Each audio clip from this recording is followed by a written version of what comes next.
I'm Director Engineering with HIMT. I'm teaching here for past 21 years. My main subject is Marine Electro Technology for the teaching for the competency courses. Class 2 and Class 1, those who are going for the competency examinations. I propose to give a series of lectures on Marine Electro Technology. There are two ways of going about it. One is a purely theoretical way, like what has been given in the textbooks. Second is textbook knowledge combined with a practical outlook, so that the shipboard engineers can do the proper maintenance. They can locate the fault and then rectify the faults. So I am taking the second type. So accordingly, there will be series of lectures. Exact number of series I do not know, but we will continue. Each lecture will be of 20 minutes each. To start with, I start with the basics. In electricity, we have got three terms normally what we use. One is called voltage. It is nothing but applied source.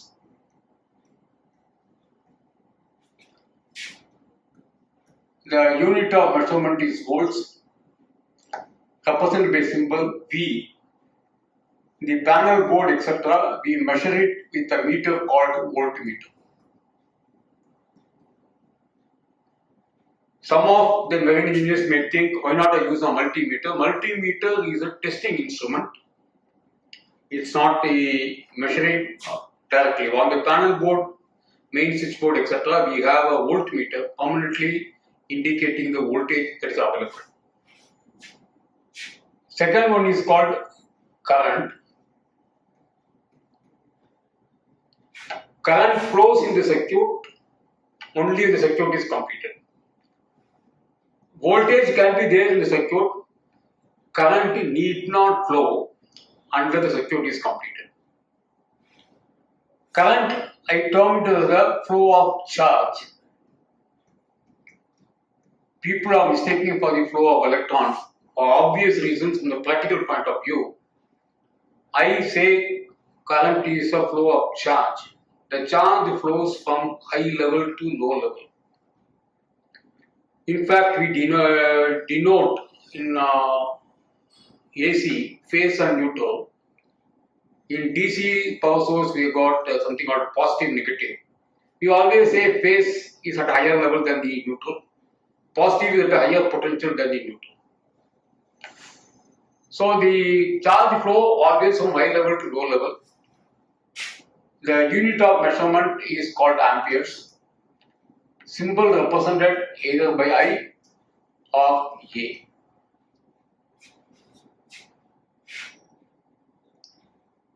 Voltage can be present, I repeat. Current need not flow unless the circuit is complete. The third terminology what we are using is called a power. Nothing but voltage into current.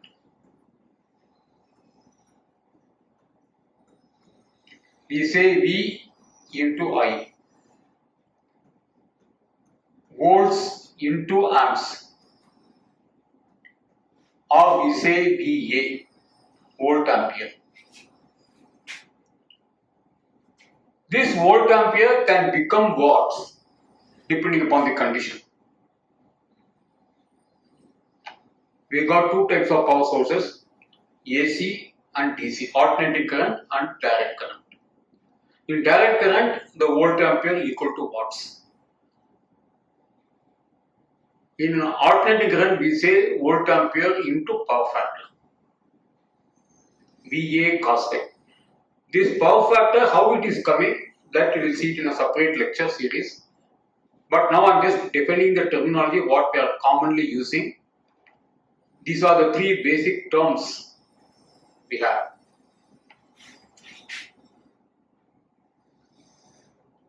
The next three things what everybody should remember. As I told you, current flows only when the circuit is completed. When current is flowing in a circuit, three things are happening. I am writing it here.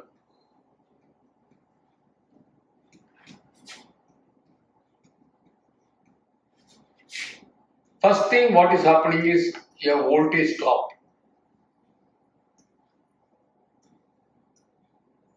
This voltage potential difference, EMF, electromotive force, from the practical aspects, they are one and same. They all have the same unit called volts.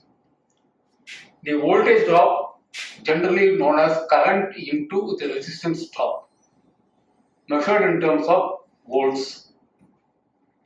Inevitable.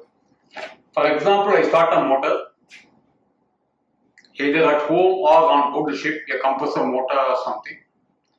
The light dims and then becomes brighter.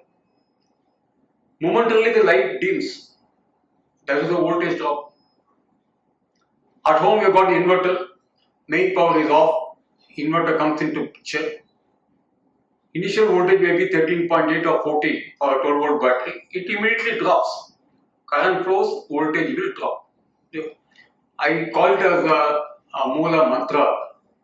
This we have to keep it. There are three things to remember practically.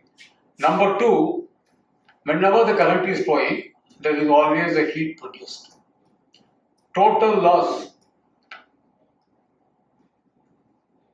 we call it as I squared R losses.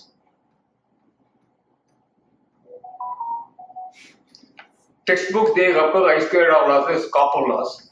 Of course, we got the wires, they are all made of copper. So the heat production is considered as a copper loss. But let us take it as I squared R losses or heat losses. It is measured in terms of watts. Inevitable. You put your mobile phone on charge, the mobile phone will get heated. Now the lights are burning, you put off the light and then touch it to a frame, it will be hot. A motor is running, touch the motor, motor will be hot. A cable, current is flowing, then it will be warm, it will be getting heated. Again, total loss, we can't help it. The third one, a magnetic field is produced.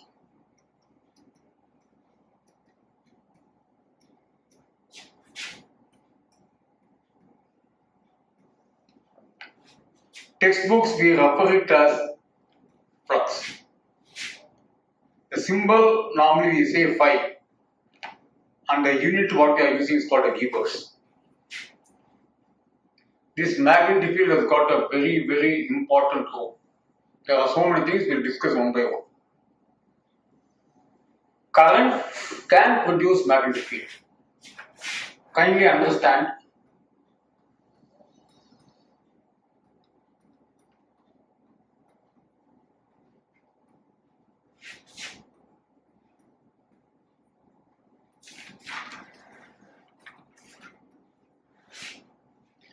The contra is also true. If current can produce magnetic field can produce current. That's how we generate electricity on board the ship.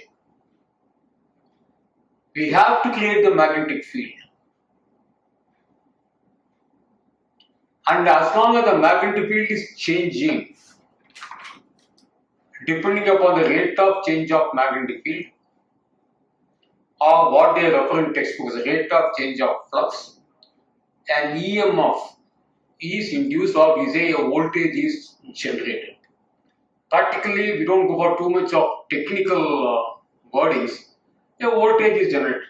In textbook, they say EMF is induced, but let us take it that voltage is generated. That means a magnetic field has to be changing depending upon the rate of change of flux. Normally, they say in the textbooks d phi by dt. That's what they represent, called the rate of change of flux.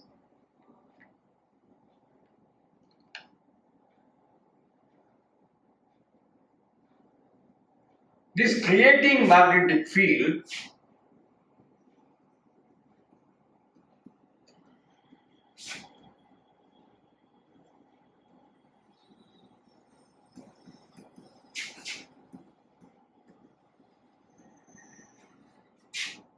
is called excitation.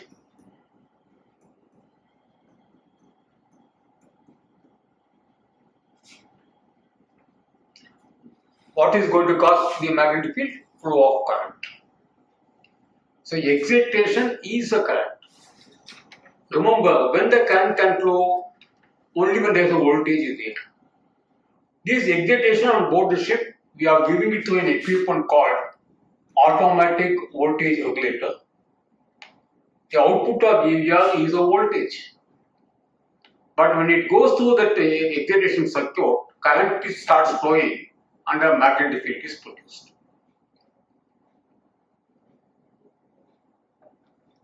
And this magnetic field has to be changed. How we are going to do it, that I just give you a brief explanation.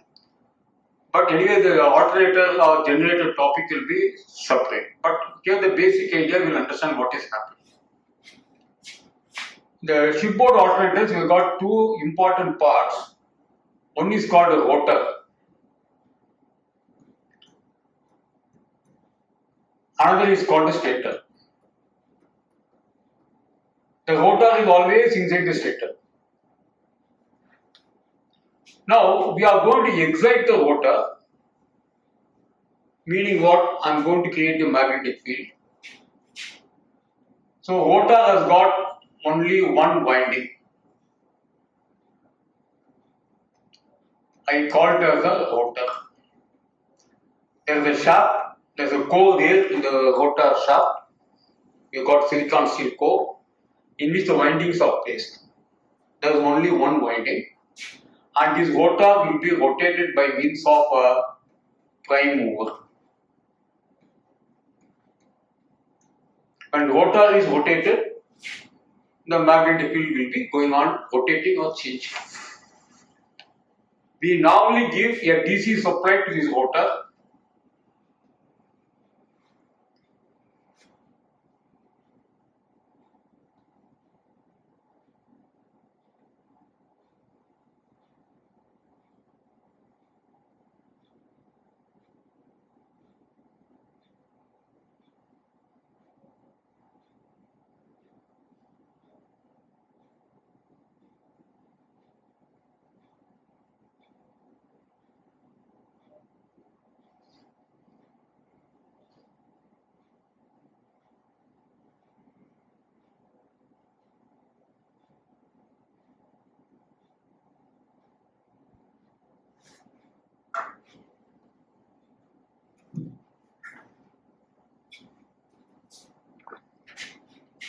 So we give a DC supply to the rotor. The DC supply is coming from the AVR, automatic voltage regulator. So basic thing as an engineer on board ship, I must remember, output of AVR is always a DC supply. Why I should give DC? DC produces permanent magnetism. On board the ship, normally we have three alternators. During sailing, only one will be running, depending upon the load requirements. The other two will be idling.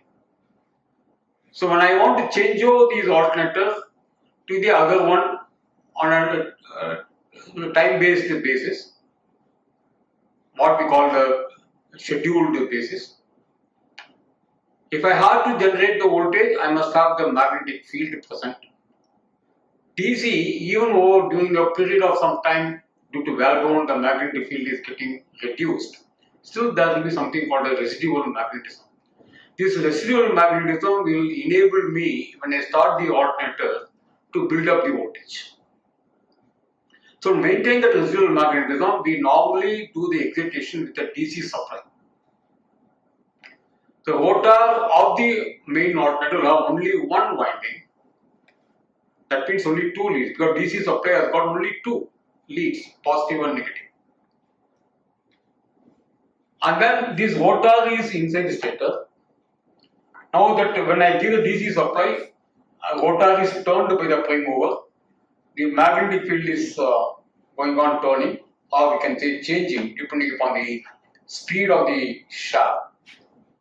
We have a stator we have got 3 windings in stator.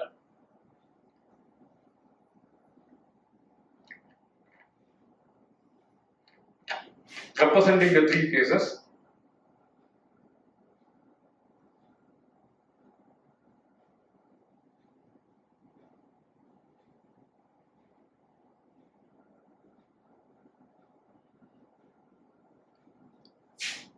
So the air gap between the stator and rotor is around 2.5 mm. So when the rotor is turned, the magnetic field is going on rotating in the air gap, going on continuously changing. This changing magnetic field, depending upon the rate of change of this d phi by dt, it will induce voltage in the stator windings. So you find a voltage being developed here, and the prime starts turning because of this magnetic field. Magnetic field has got 2 polarities, remember, north pole and south pole.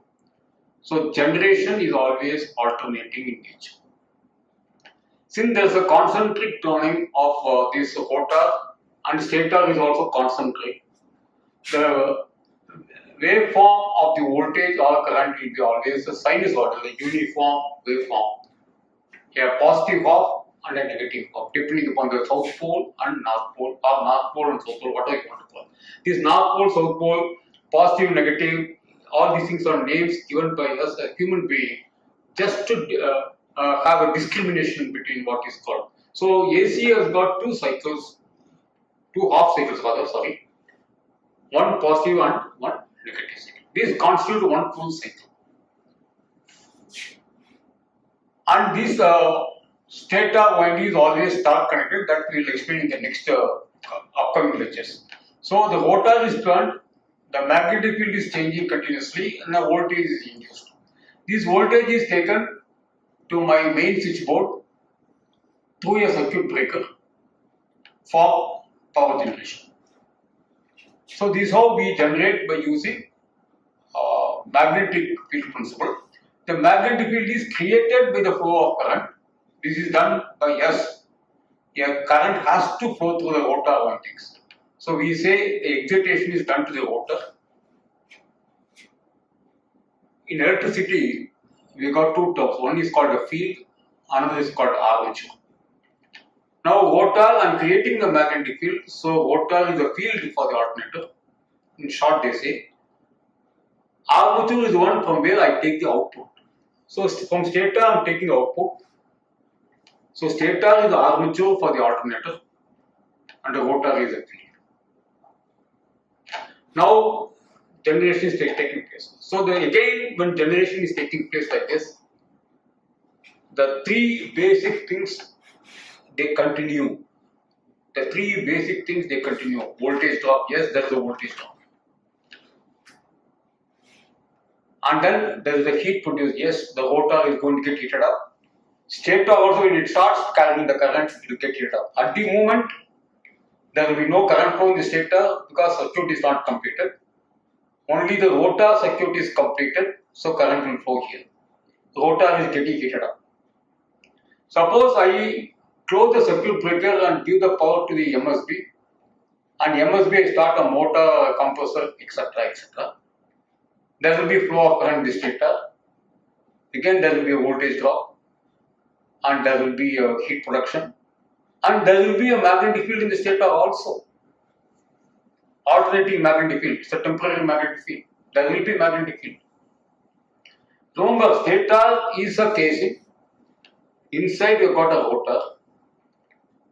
Rotor has already created the magnetic field. Now stator is also producing a magnetic field when it is carrying current.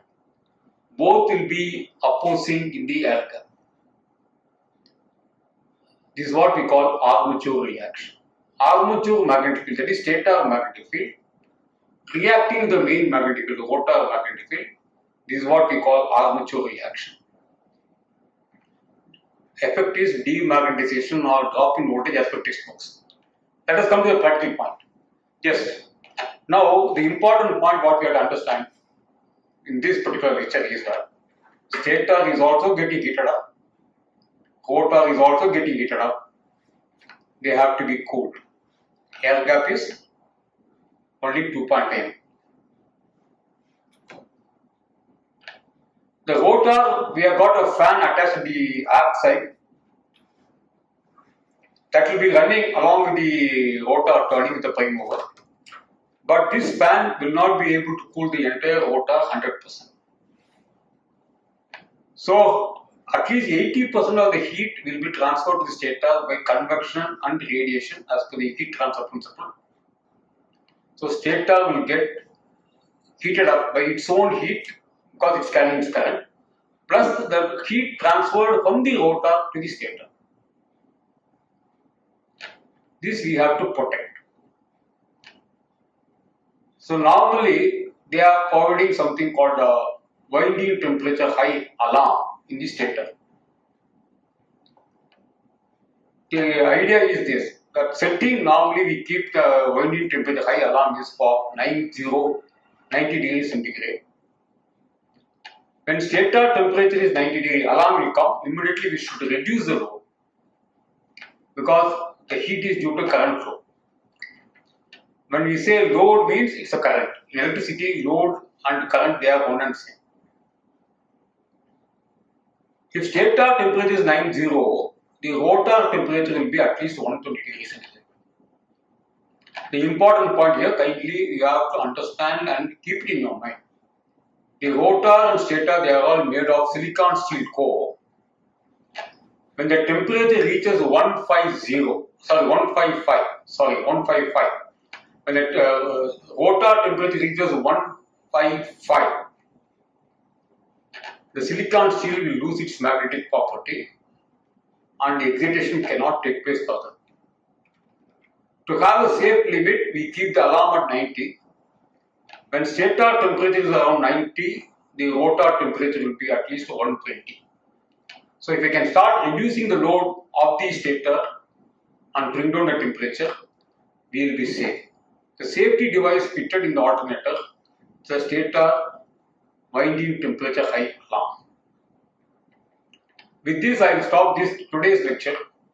I will continue further in the next class. Thank you for patient listening.